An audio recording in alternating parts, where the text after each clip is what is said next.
It says I'm live. This is always the best part. Flip.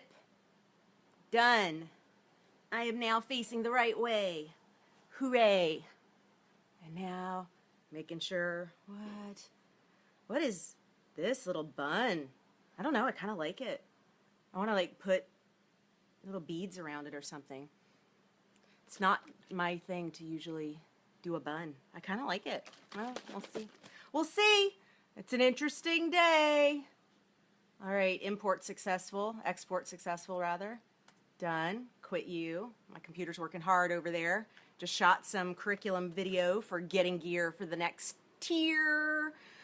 Oh my gosh, I'm having so much fun with that course. I am having so much fun with that course. It's seriously the course of my dreams. I am thrilled, freaking thrilled with everything that's happening in that course and just having a blast. So anyway, I just finished biting my tongue. Hello, Henry. I just finished shooting and exporting some footage for getting gear for the next tier. And I figured, well, while I'm in a shoot and shit mood, let's shoot some shit with y'all. And so I hadn't scheduled this, which means I didn't do any kind of promotion or put it out there that, hey, I'm going to go live and we're going to talk about whatever. Because, we did this on Monday. Monday was supposed to be myth busting. And, hey, Ray, you bet. And instead it was talking about the Oscars and the envelope mix-up and how brand prov can save all that stuff. And, of course, the brilliance of spin, which is so wonderful. But so today, I did not come on with an agenda other than I guess we could talk about what I put in the subject line, which is a conversation we are having over at the Facebook group for self-management for actors. In fact, let me drop the link to this conversation going on there so folks can see how to find their way to us if they would like to participate in this convo. Where we at? There it is, calling out BS, irrefutable facts about showbiz. Ugh, this so pissed me off. Like, hey, look, that's me. Okay. Okay. Oh my God, now I'm like in a loop of talking to myself. Let's not do that. Pay attention, you guys. But what I am going to do is post this link right here for folks who would like to join in this irrefutable facts thing. Okay, so this is what happened. Yesterday, Wednesday, March 1st, I'm minding my own business.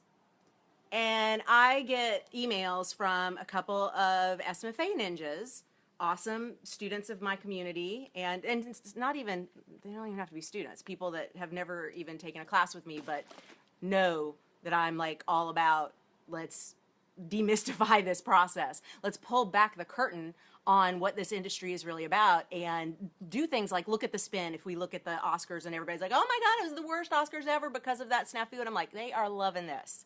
They are loving this. The amount of attention and conversation that's still going on about the Oscars this many days later. Oh my God, you can't pay for this kind of advertising. They love it. Oh my God. Yes, huge problem.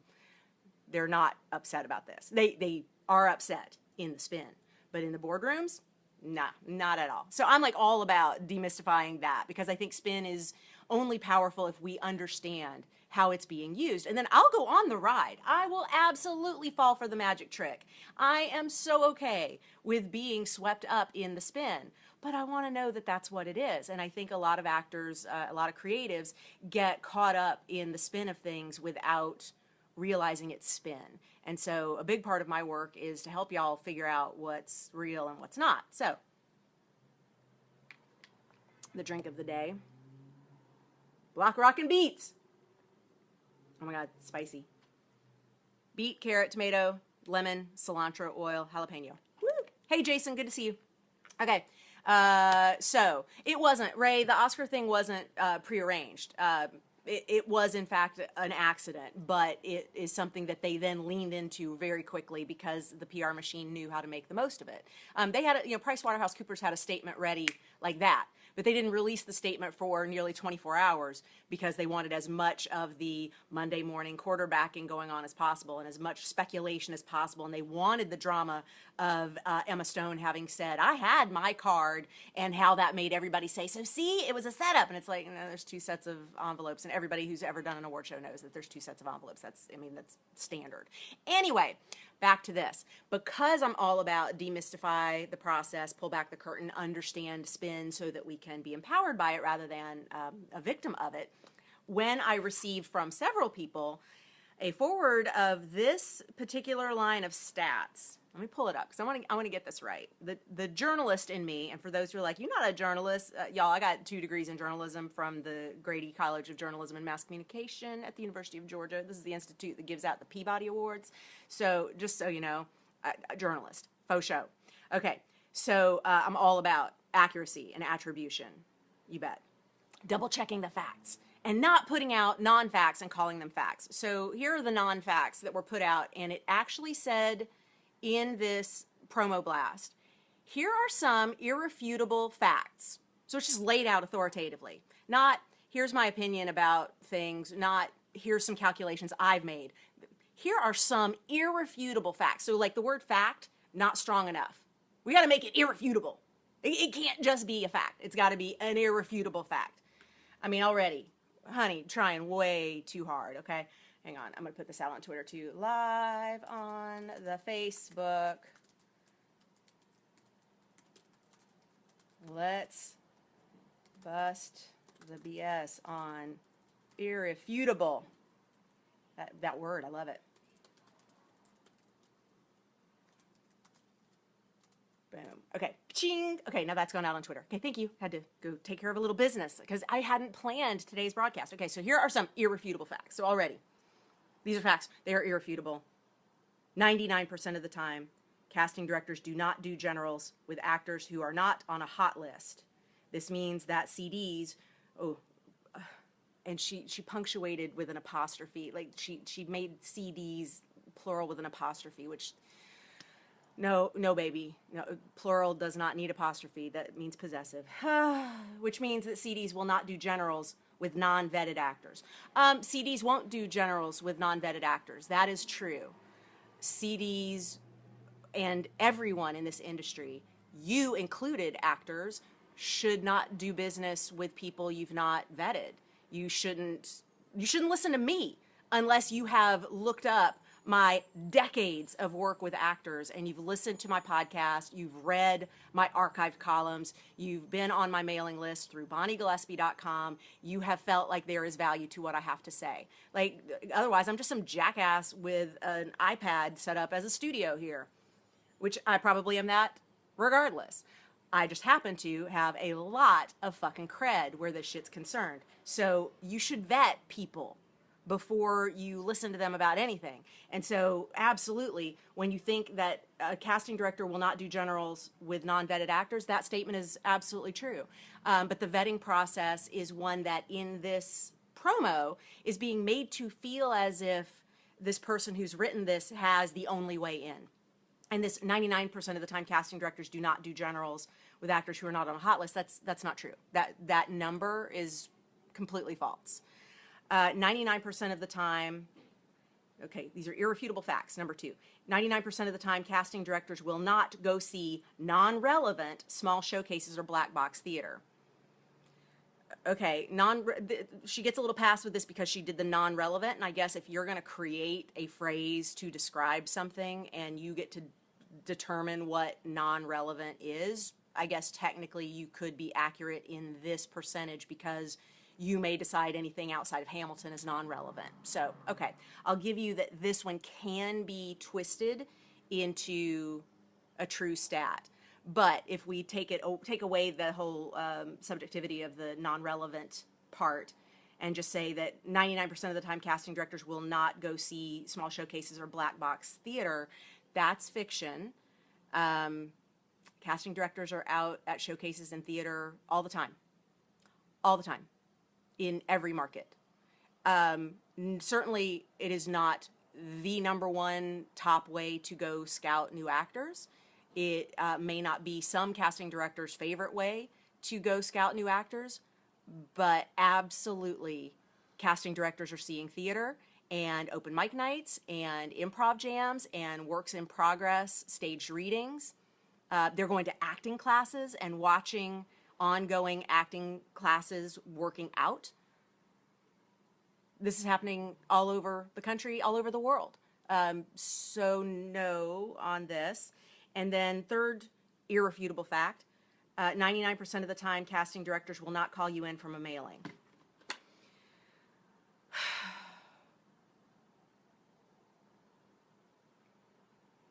Oh, someone's logged in as me. I just made a comment on this, and I did not make a comment on this, but apparently I made a comment on this. Someone's logged in as me. So someone on my team is here. Hi, team. Whoever it is, love you. Glad you're here. Not sure which one of you is around, but thanks. What was I saying?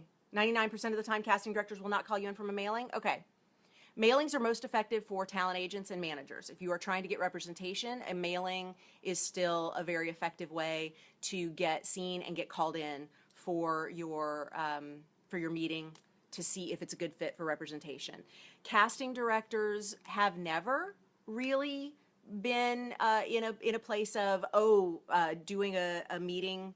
Doing a mailing is going to be a way to get in for an audition, because the audition process is aligned with roles that are currently casting, which means a breakdown goes out, a submission is made, or a pitch is made, and then you're brought in for an audition or you're asked to self-tape. That has always been more likely to happen than getting called in off a mailing. Mailings are never a very effective way to get seen in casting. And we've always talked in Self-Management for Actors about how the mailing, especially if you're doing something like a postcard, hey Latifa, is meant to be a brand reinforcer. You are meant to send out your postcards or your mailings to casting offices just as billboards on the side of the road. Hey Elizabeth, you're saying they attend the Portland area theater auditions here? Damn straight they do. Come on. I mean, absolutely. This idea that casting directors are anti-theater is so ridiculous. We know it's not a big moneymaker. We know that it's not the same as it's apples and oranges where on-camera acting is concerned, but it is a great starting point for relationships. It's not like we see you in a play and then immediately cast you in something, but I've cast so many people that I first saw in plays. So to say that we're anti-theater and we're not out there consuming theater is to say we suck at our job. Because of course we go out and see stuff. Our job is to know who's doing stuff. So that of course means we go out. So back to this mailing thing though. The Self-Management for Actors mindset on mailing is these are billboards on the side of the road. And you're not expecting someone to be driving down the road, see a billboard for Coca-Cola, slam on the brakes, pull a Yui, go into a 7-Eleven and buy a Coke. That is not how billboards or mailings in a casting office work or have ever worked. There's not this, oh my God, hold the presses, look at this mail that came in, I have to get this amazing actor in here immediately. That has never happened. That's absolutely not the deal. What ends up happening is just like the billboards on the side of the road, you're driving along, you see Coke, you see Coke, you see Coke, you see Coke. It's there, it's in your mind. You know the colors, the swish, you think about it, you taste it in your mouth. The next time you are faced with a tasty beverage decision, you reach for a Coke, and you don't even really know why. Part of the reason why is because of that brand management advertising going on. Your mailings, you're welcome, sir. Your mailings are exactly that. They're not meant to cause a, oh my God, I'm going to call you in immediately. And the fact of it is, you could get brought in for a general or an audition years after you've done a series of mailings because those mailings helped cement your brand and the awareness on the part of the casting director of who you are as a storyteller. So this stat is kind of screwy. And also, the 99% of it, I mean, really, this is just kind of bizarre. You're welcome, Carol Ann. I'm so glad you liked that reminder. It kind of blows me away to take an already scary, numbered industry and abuse it by making it sound this much worse. Like, if you're going to use hyperbole because you're trying to market to somebody, and obviously the person who wrote this is selling a class or a membership that if you're a part of it, you get pushed in front of casting directors. And supposedly that's some great advantage to you to pay for this membership, which, by the way, 100%, there's a fucking number for you, Jen, 100% illegal in the state of California, which means this membership, even though it is being run out of the state of New York, because it is being run over the internet, and two people who are residents of the state of California, is breaking the law, AB 1319, as a talent listing service that also does workshops. 100% illegal. So those of you who are like, well, I don't have any protections because I'm not in LA. Yeah, you do.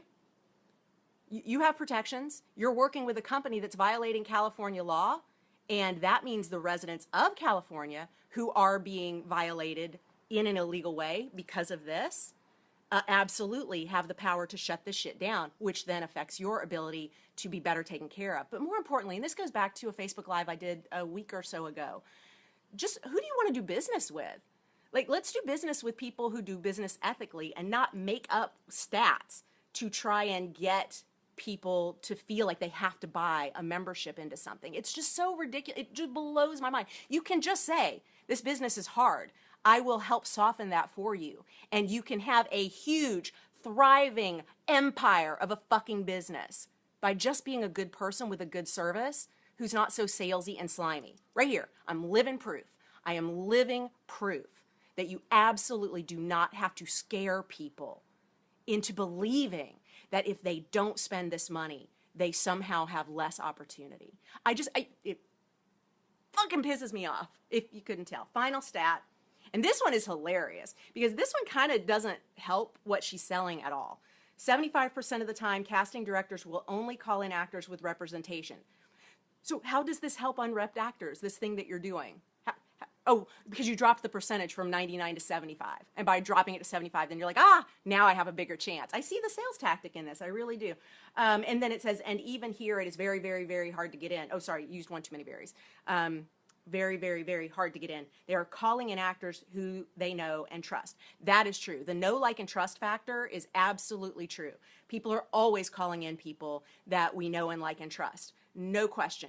Part of our job is risk assessment. And so if I can assess that you're lower risk than another actor, you're going to get a shot because you are lower risk. And we need to eliminate risk. There's already so much risk that's going around in the production of any project. And so we need as few risks as possible. So when you as an actor look like a solution, something that we have always talked about in self-management for actors, you're in a better place for us and with us, and you're going to get in sooner. But this whole 75% of unrepped actors, or of actors only get in, now I have to go reference it one more time. What was it? 75% of the time, casting directors will only call in actors with representation. Absolutely not true. The homework you can do on this, y'all, and this is why I really want to try and empower you with ways that you can start to see through this bullshit. It's so valuable to be able to see something like this and then say, that doesn't sit right with me. I don't believe these are irrefutable facts or indisputable facts. I don't believe that this is true, and it just feels weird in my gut. I want you to then have the backup. I want you to be able to think like a journalist and go and find out for yourself what the numbers are. So here's how you can debunk that last one for sure. You go down the IMDb Pro rabbit hole. You pick a target show, take a look at the last dozen episodes of a target show. Take a look at episode by episode, not the main show page, but episode by episode, which each episode has its own IMDb Pro page. Go take a look at each of those episodes and see the people who are booking on those shows. And don't look at the fancy series regulars and top of show guest stars and people like that. Take a look at the co-stars. And the way you know they're co-stars is because it says right there in the character name on IMDb, a job title rather than a character name. Or if it's a character name, it's first name only. This is where it's like bartender or Becky's teacher or uniformed officer number 2 or whatever, stuff like that, okay? The way you know those are co-stars. First of all, you know they're co-stars if you saw the breakdown because they were listed as co-stars for the billing, but you know that those are co-stars because without having fancy character names, not only are the actors paid less because they're billed as co-stars, but the writers, per Writers Guild scale, are paid less because they didn't name the characters. And so by the way, let people off the hook when you hear like we can't break top of show or this has to be a co-star, it can't be a guest star. It's not just that, oh, they're greedy and they're trying to clamp the budget down and not let actors make more money. It's because the budget actually extends beyond just the actor casting budget and actually cascades to the writer budget as well. And so there's just a whole ripple effect to it. So just understand our business a little bit since you're a part of the business. It's important for you to know how this works. So anyway, as you're taking a look on IMDb Pro at all these co-stars, open each of them up in their own tab. Open up these actors. Just open them up. And then start looking on IMDb Pro at each actor's page and see who reps them. Start making a list. Now, notice if it has an orange asterisk by it, that was self-submitted agency information, so they may or may not actually be repped by that agency. They may be hip-pocketed or freelancing, as it's called in New York, and so that's fine. Just keep in mind that that's a different relationship than if the agent or manager has claimed the actor on their roster within IMDb, which is something you can check because of the omission of the asterisk. So anyway, as you're looking at this sidebar, and you're seeing that they are with this agent, this manager, this agent, this publicist, they have this attorney, whatever they've got listed, they're a direct contact. You're going to start to notice over time patterns, yes, which is how we do the whole agent targeting process that I teach in self-management for actors. But what you're also going to notice is there are shows on which people book all the time without rep. Wonder what that could mean. I'm looking at a television series that casts 8 to 20 co-stars and guest stars every episode. So every 8 to 10 days, they're casting a dozen plus people. And, 3 in the last episode were unrepped. 1 in the episode before that was unrepped. 2 in the episode before that were unrepped. What's going on? What's going on? Oh! That casting director builds relationships with actors who are unrepped, which means that stat of 75% don't call in actors unless they are repped is off. But more importantly, it's to show you have so much more power than you think you have. Now, of course, they've twisted this into you now need our service because you want to get repped so that you can be a part of that 75% and you can build a relationship with casting so that you can be one that they call directly before you have that rep and all that. I'm all for relationship building. I am not anti-workshop. Absolutely not anti-workshop. At all. I never have been anti-workshop. What I am is anti-skeevy, scamming, lying ass motherfuckers. That's what I'm anti. I think people who manipulate the truth to scare people into spending money are less than ethical in the way they run their business. And I would prefer that they just be honest. That they just say, we have this great way that is one of many ways to get seen. We have these relationships that we are more than happy to lean on if your check clears. I mean, at least they would be honest if they said that. Of course, then you have to look at that too. Like, what is the value? This is something we've not been talking about that I think we should actually take a look at.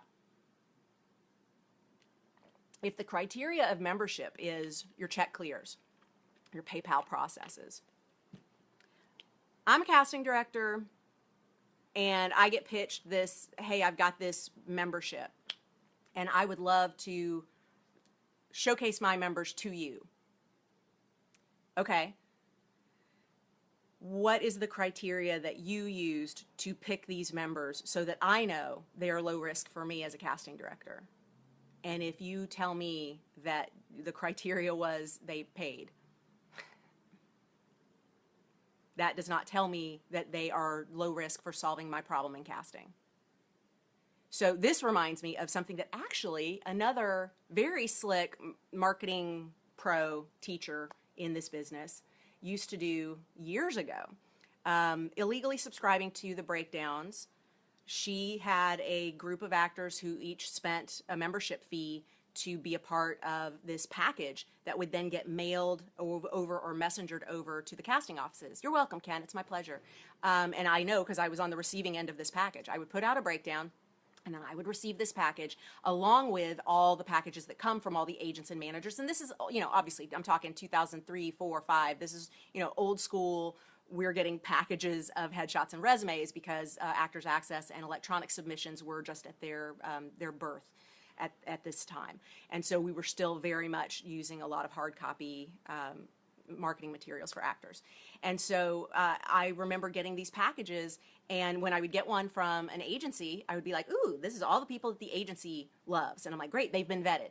Oh, and these are all the people that this management firm loves. Okay, great, they've been vetted. And I know from my relationship with that agent or manager and our history of them having a good picker with their clients that I can trust that these are people that I would like to bring in, because that web of trust has been established in our casting agent or casting manager relationship. And when I said casting agent, I didn't say casting agent, casting director agent, casting director manager. There's no such thing as a casting agent, just so you know. Okay, so just because that happens all the time, and I wanted just before, because I realized I said those words in that order and it might get heard that way, so I wanted to fix that while I'm here. Where was I on this? Oh, yes. But when that package came from this service that the actors paid to be a part of, I would open it up and I would see actors that I knew who are all over the map in terms of skill level, ability, craft, professionalism, the ability to show up on time, like all over. And the only thing they had in common is that they had paid money to be in this envelope. And I'm like, how as an actor do you think this is a good idea? That being a part of a membership that is not based on something that's hard to do, which is get with an agent or get with a manager, that at a certain level absolutely can make a difference in your ability to get into certain rooms. Like, how is it that you think this thing I can pay for has value when it is meant to compete with relationships and the vetting process? And then when people say, oh, no, this person has great relationships in the industry. Really? Really? I would ask. I would ask. I would ask if people who cast that are working on projects that you are targeting regularly see this person as a go-to for keeping a finger on the pulse of hot new talent that we need to be made aware of. And even so, tell me who's ever been turned away from a membership in this program because they're not talented enough or because they're unprofessional and not because they didn't have the money. Some slippery, slicky ass shit, y'all. I want you to know how, as actors, to debunk this stuff. When you see the marketing language, I want you to be able to say, yeah, that doesn't feel right, and then know how to go check. You can do the checking on that. Isn't this amazing, Tanya? I think I'm gonna start doing this on the regular. Isn't this hot? Carmen, I wasn't planning to go live. I was shooting for Getting Gear for the Next Tier. I was doing a curriculum vid for that course, which I love. And while I was in a shooting mood, I was like, let's do it. Let's shoot some shit for y'all. So I figured, let me go live and see what's up. So without promoting it or anything, I figure, a few people stop by. Maybe some will watch it in replay. I'll probably piss some more people off. That's all right.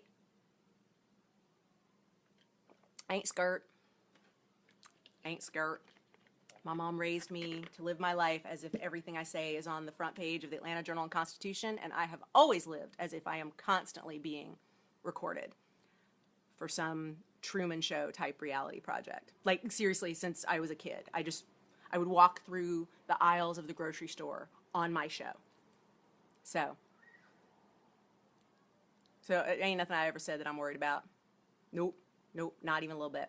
So what y'all got going on? I know a lot of emotion, and I think the emotion comes from a lot of fear. There's a lot of fear in the marketing language. There's a lot of fear in the actors who are like, it's my right to spend this money. You're right, baby. It is so your right to spend that money. I so would rather see you investing in creating your own content. I would so rather see you investing in time to do the research, to find out if these stats, these fear-based stats, are actually true. I did a sales email this morning for our SMFA retreat. You've been pissing people off for years. I know, girl, you are very bad, and I love you. We have an SMFA retreat. Okay, here's the downside to drinking beet juice. I seriously just got beet juice all over my hand. Now it looks like I've slaughtered a pig. Okay, anyway, that was fun. The SMFA retreat is something we do 4 times a year, and I did a sales email today because it's 2 months out. We're doing our next one May 6th. And so everybody on the mailing list who has checked the little box that said, I want to hear about classes in LA, got an email this morning that said, hey, our next retreat has been announced. We're still in early bird pricing. Here's the link to register. These always fill up, so please make sure you join us if you're interested. And if you have any questions, let us know.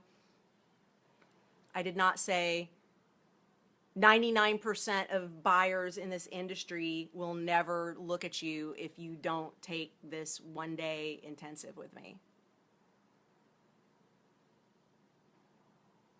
And I sure as shit don't call out people on my Facebook page when they indulge in all my free offerings and don't spend money on my paid ones. When I heard about that, woo! Y'all. And so then someone came on and said, I searched through the group. I can't find any evidence of that. And I was like, oh, thank God, because it actually hurt my heart. It hurt because when I think about like the thousands of people that do Getting Gear for the New Year, totally free program that I do every December, and then don't buy something. And yes, of course, during Getting Gear for the New Year, I'm going, hey, I have this course. If you want to spend money on it, I got this thing that's going to go 100 days starting January 1st, and you can get in and just, you can start anytime. Like I was preloading for January 1st because of the fact that we had thousands of people participating in Getting Gear for the New Year. I don't then go, what's wrong with you, so-and-so, for not signing up? And when people leave my mailing list as soon as the freebie is done, because they're like, okay, good, I don't want to hear from you twice a week with a Bond Blast and Fired Up Friday body. All I wanted was this free 11-day training. I'm out. I'll come back next year. And we could see that. I know who these people are who register every December for this free 11-day training and then unsubscribe from my mailing list in January because they don't want the full year of ongoing email inspiration for some reason. That's cool. I don't care. Oh my God, I so don't care. I certainly am not going to go on my Facebook group and tag them and call them out for being non-buyers. Oh my God, that is so tacky. Just ew. Well, so anyway, after someone said, I can't find any evidence of that, well, my inbox got flooded with some screen grabs because y'all some crafty motherfuckers take some pictures of things, and there is a lot of proof of this kind of behavior, and it just... Do you like that? That's like my cat hairball. That's not good. Anyway, please go with your gut. Check your facts. When somebody gives you irrefutable facts that just seem like, wow, I knew this business was hard, but I didn't know it was that hard. Also, I think that's one of the things, though. I think as actors and as creatives, you want it to be hard. Hey, my pleasure, Meryl. Absolutely my pleasure. It's your favorite radical movement of the moment. Megan, I love it. Hashtag radical movement. Yeah, girl. That's funny. I think creatives want to believe stats like that. So someone can completely make those up and actors will go, see, it is really hard. See, this business is impossible. See, I'm allowed to feel broken and defeated at how I never get a chance because look, nobody gets a chance. And y'all, it's not true.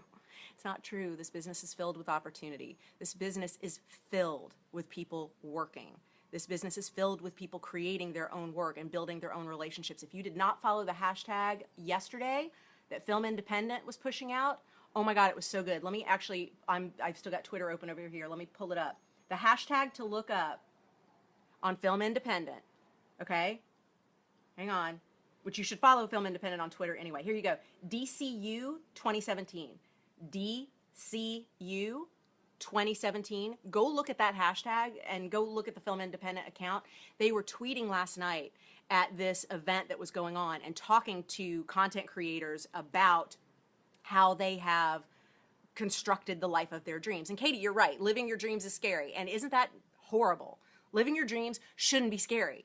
It's the exact fucking thing you say you want. Like, it should feel amazing, and it can feel amazing if you're fortifying yourself for success instead of buying into this fear. that like, oh, I don't know what I'm doing, and it's terrifying, and it's scary, and the world is bad, and it's like just all this icky, ew stuff. Like, who wants to walk around with that energy? It's so gross.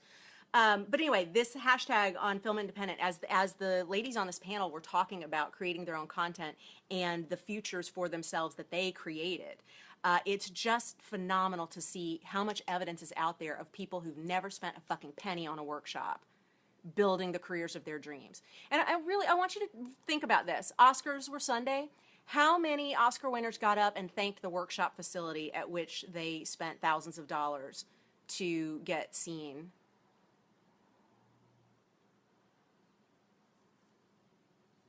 I'm waiting. Any? And you're like, oh, yeah, no, but those are celebrities. Okay. Some of them are celebrities who came up in workshop era. Workshops were going on when I got to LA in 1998. I got here in late 98, and the workshop model that existed when I was here in the early 90s was no more, but there very definitely was the workshop model that we see now. And you don't see actors who came up with me starting in 1998 and since then who have done workshops standing up there thanking the Academy and thanking the person who sold them a horrific statistic about why they have to be a part of this community. It's weird, y'all. It's weird. They make you think like that's the way in. It's just, remember, it's marketing. It's marketing. And you can either be empowered by what you know about marketing, and then you can look at it and say, okay, that's marketing, and I'm still going to buy it. Or you can say, yeah, that's marketing, and I'm not going to be influenced by it. Good point, Kirsten. If they did workshops, would they admit it? Yeah, you would think so. Did you see the attacks I got from people who were mad at me for starting the thread in the Facebook group?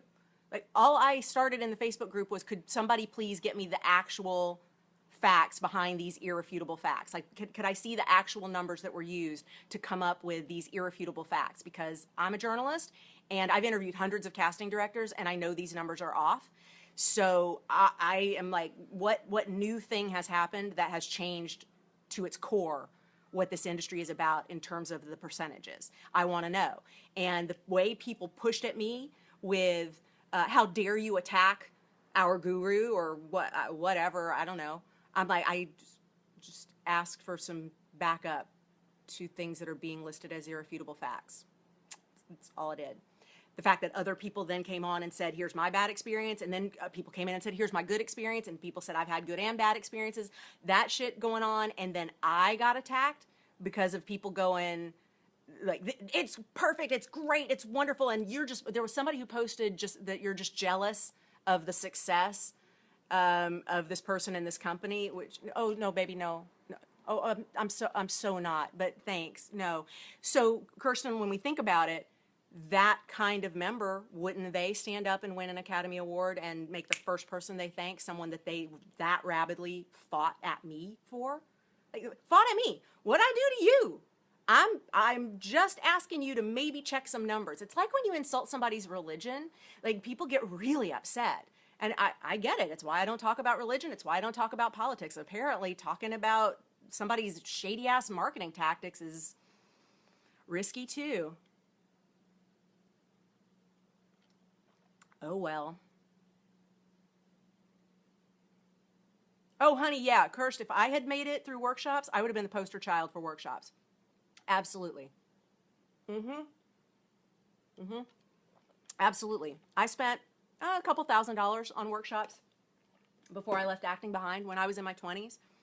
And I went to producers on a couple NBC shows that I was super excited about, and I absolutely got those opportunities through workshops. And I probably would have been the poster child for the workshop facility that was my favorite, had I booked either of those. You bet. You bet. And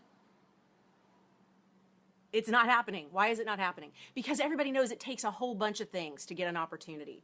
It takes being in this business long enough and, sticking around, being good. Being a good person, being low risk, building relationships. And you can build relationships in so many ways. You don't have to throw money at it. You don't have to throw money at it. It's like people who say you have to throw money at losing weight. You have to throw money at fitness. Nope, you don't have to go to a gym. Just go outside, walk. No, oh, I can't go outside. Okay, walk in your house. Find a set of stairs, walk up and down. Well, I can't walk. Okay, get in the floor, do some stretches. Well, no, I can't afford a diet because it's too expensive. Okay, you don't have to pay a personal chef. You don't have to order in delivery service. Just change what you're putting in your body. Just change. Well, you know, healthy food's more expensive. No, it's not. Grow a fucking garden. No, it's not. Nope. Nope, nope, nope. What do I mean when I talk about being low risk, Jason? Low risk meaning you are less likely to fuck up the day on set than somebody who's high risk. So that means you're going to be professional, you're going to be on time, you're going to be early, you're going to know your lines, you're going to be off book, you're going to not take selfies with and try to like get pictures of the stars. You're not going to leak information about what's going on set. You're going to be there as a pro. You're going to be there as a colleague of the folks that are already on that set because it's just a day-to-day job for you. Not like, oh my God, I can't believe I'm on set. I'm freaking out. I have to take pictures of everything and I have to constantly tweet about it. Fuck you. Get off my set. No, that's a fan. And no, nothing wrong with fans. Love the fans. But you don't pay them thousands of dollars to go fuck up your day. So low risk as a buyer for me, low risk means I can put you in front of a director and on a project that a producer has hired me to cast, and I know I'm going to get another job from these guys because you're not going to so fuck it up. And here's where this has been very interesting in my career. There have been like 2 or 3 times that the producer and director went with an actor that I was like, please don't, please don't. That I would say, I have experience with this actor. You are going to wish you had hired somebody else. You're going to have stress on set with this person. They're not the pro that you hope they are. And every single time that has happened, the director, the producers have come back to me and said, oh my God, I so wish we had listened to you. And I'm like, that's part of why you hire a casting director, is so we can bring to this our experiences and hopefully keep you from going with the one that you're like, oh, but it's the shiniest object. I'm so excited by you. And I'm like, that shiny object comes with a lot of drama. Be prepared for a meltdown on set. And sure enough, when it happens and then you don't make your day and then you go over budget, like, you can't come yell at me because I told you that she was a dumpster fire. I told you. Jason, how do you show an agent or manager that you can do that? To show an agent or manager that you're low risk, you've had to build up a history of being low risk. That's why, like, creating your own work is the thing that opens the door, because even if nobody else has banked on you, you can show them what it looks like when you banked on yourself, and then they can make the leap that, sure, that means you're lower risk than somebody who's never done that, because you obviously know what it takes to run a set. You've been on a set. You've had to deal with the unprofessionalism of others on a set. Therefore, putting you in for that one-line co-star is less risky than someone who's never even had that experience, or who's only done produced through a facility type scenes. Like, you know, you could be an asshole and they don't care. They're going to give you really great footage because your check cleared. Again, think this through. This is a relationship business where everybody is writing a letter of reference for everybody else that we're working with. And if there's not a letter of reference, letter of recommendation on your behalf that shows you are worth it, then what are you worth? Just because you spent the money doesn't make you worth it. Sweet Jesus. Ask anyone who ever got a degree from Harvard if just spending that money is what made all the difference in their life and their career trajectory. State school, right there. State school. Not that I have any issue with Harvard people. I love Harvard. The Harvard Alumni Council brings me out every year to work with their MFA graduates and talk with them about the realities of pursuing a career in Los Angeles. So, loves me some Harvard. Just use them as an example because, you know, expensive school. Da-da-da. What else y'all got? Oh, it looks my husband testing me. What'd he say? Love you. Okay, had to text back to my man. Nice save. Oh yeah, thanks, Vicky Sue. I know, like, don't want that Harvard gravy train to slow down. Did I say earlier it's possible to book jobs without representation? Yes, and I can't read the rest of your question, Rainier, because it's long, and on this it only shows me the first couple of lines. But yeah, absolutely. Watch back the replay. I talk through how to do the self-management for actors targeting process to determine which casting offices are the most open to actors who are unrepped, because they exist. Yes. And then you just have to do another level of work beyond that to find out what it is that they're into. Some are workshops, less and less, obviously now, especially in Los Angeles, but some you can track like, oh my God, there's a disproportionate number of people booking on this show who train and perform at UCB. Clearly, that's somebody in that casting office who loves to go take a look at the shows at UCB. So I need to get my ass in the performance labs at UCB because that is a funnel in front of my buyer. So there you go. Yeah, Jason, I first came to LA in 93. I was living and working in Atlanta and then came out here in 93. And then the Northridge earthquake hit. And soon after that, I went back to Atlanta and then back to Athens for grad school and then came back out in 98. And I've been here ever since. This is a relationship business, Rainier. This is a relationship business. That's always true. That's why when I see people, trying to do more things online and less of the 2 martini lunch, I'm like, that 2 martini lunch has its value. That eyeball to eyeball FaceTime with somebody else, that's invaluable. And I still have great relationships with agents and managers and casting directors and publicists and writers and directors and producers and obviously actors. I probably know mostly actors, but as far as where I spend my time and invest my 2 martini lunch energy, it's into these relationships so that it makes it super easy for someone to pick up the phone and say, Bonnie, will you please see this actor on this next project you're casting, as well as it makes it super easy for me to call that agent and say, look, this kid just got here and he's unrepped. And he just did an amazing job for me in this audition. He hustled and self-submitted, and I gave him a shot, and he was great. It's a crime he's unrepped, and he's going to be repped, so would you take a meeting with him? And they say yes. Why do they say yes? Because nobody paid money for me to make that recommendation. Think about it. How about services that are offering online reviews of your work, and then the rest of it's cut off? Services that are offering online reviews of your work. Victoria, I'm going to say that sounds like the talent meet rep model, which of course we know how easily that can be compromised.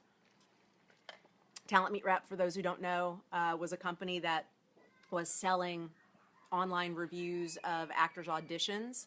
Like you would self-tape and upload it, and then they would send you the review of your work. And it turned out the reviews were duplicated from different casting directors, and it turned out also that some of those casting directors had never even heard of this company. So they were just saying that this is what so-and-so had to say about your work.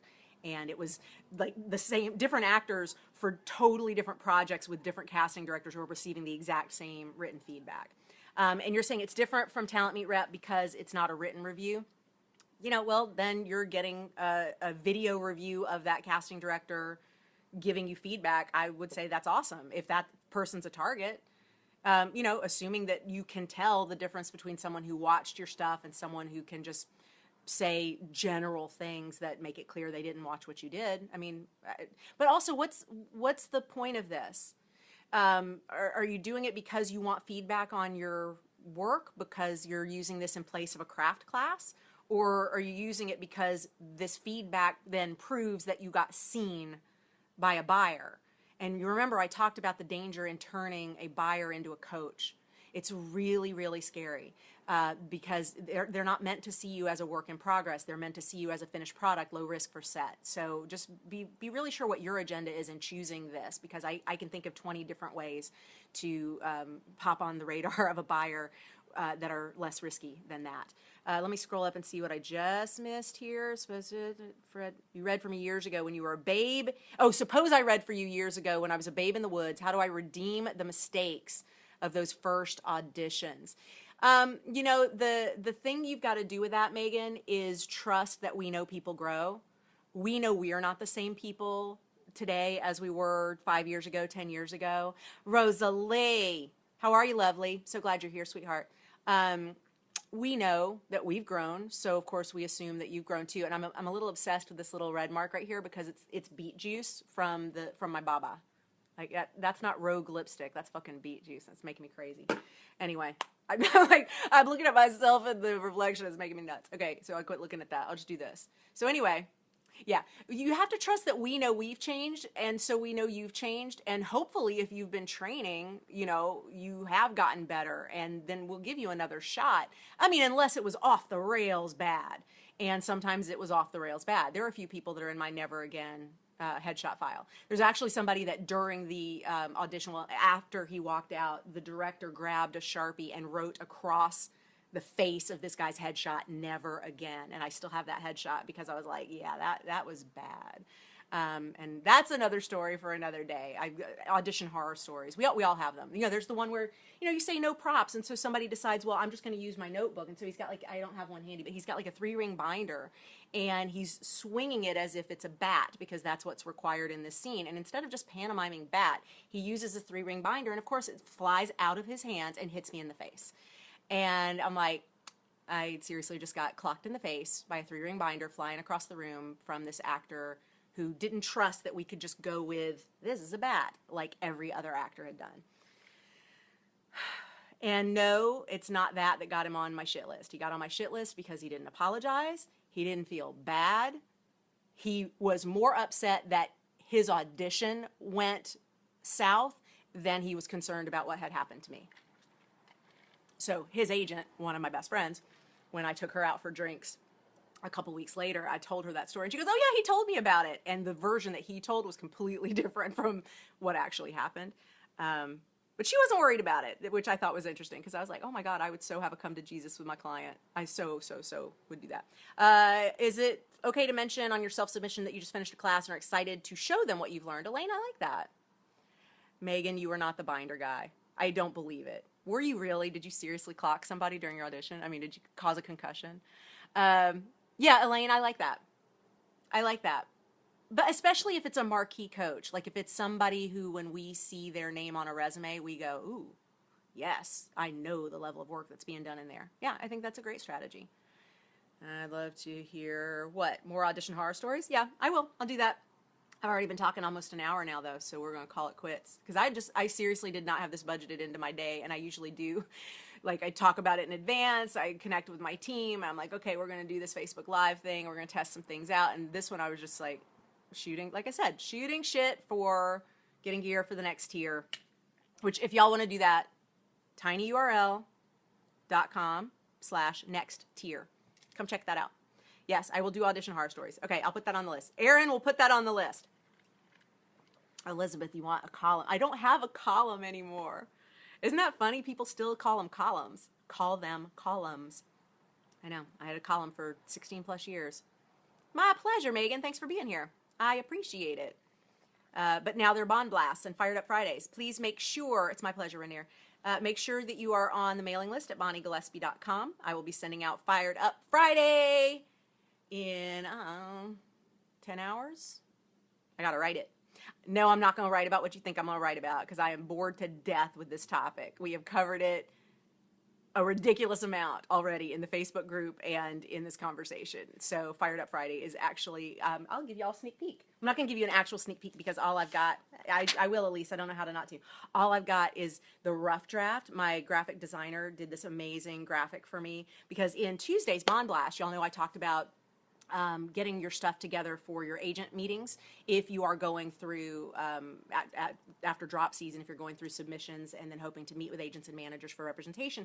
Well, I mentioned the timeline and several of you wrote back to me and said, I don't know the timeline, could you please define it? And I went, oh, that's actually a great idea. So we created I'm going to show part of it, casting calendar. Casting calendar. This is the rough one. I made notes on this and she made changes. But anyway, so what I'm going to do for Fired Up Friday is casting calendar. Thank you, Aaron. Aaron's going to put on the wish list audition horror stories.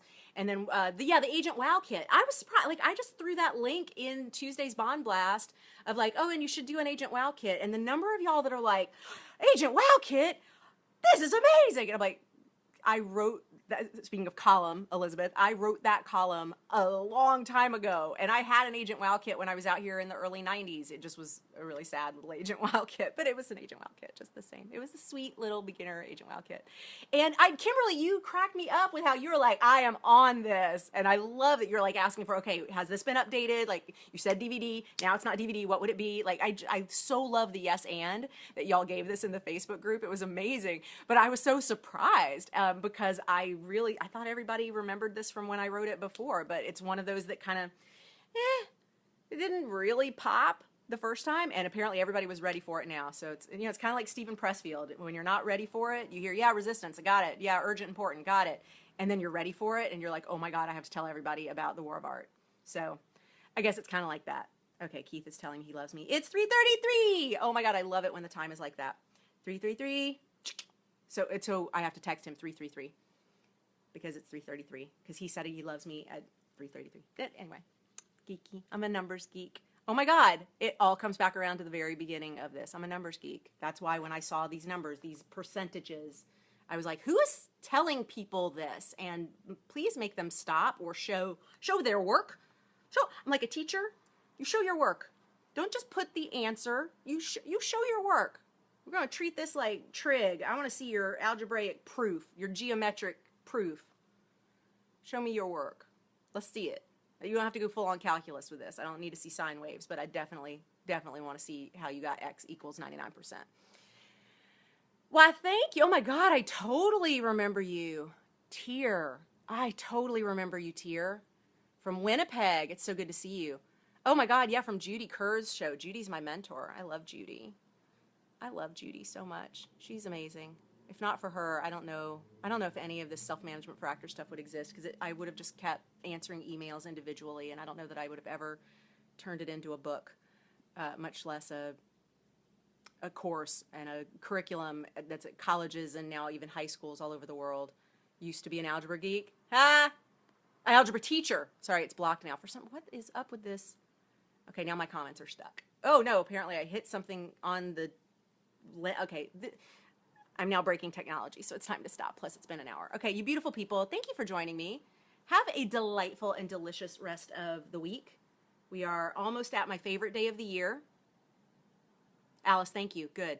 We are almost at my favorite day of the year. What is my favorite day of the year? March 4th. And you're like, oh, is that your birthday or your husband's? No, March 4th. March 4th.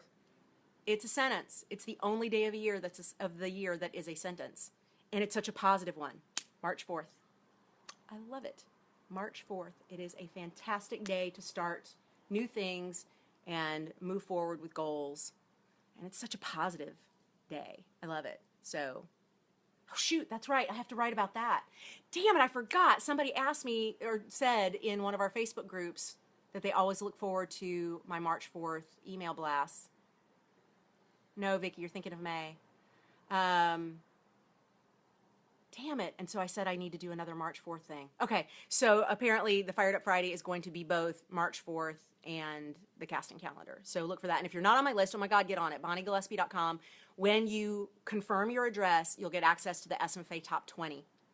Please listen to that. That's like a half hour of me talking at y'all. And since you love that, because you're here, then I want you to listen to that, because it's 20 things that you can do starting right now that are going to make your career more empowered and more fun. My God. Why not? Why not? Rainer, no, who else was it? Tier. The day before your birthday. Your birthday's the 5th? Okay. That was my grandmother's birthday. Happy early birthday. Hope it's awesome. All right, you beautiful people. I'm going to get back to it. Thank you for joining me. And till next time, you know the deal. Stay ninja. Mwah.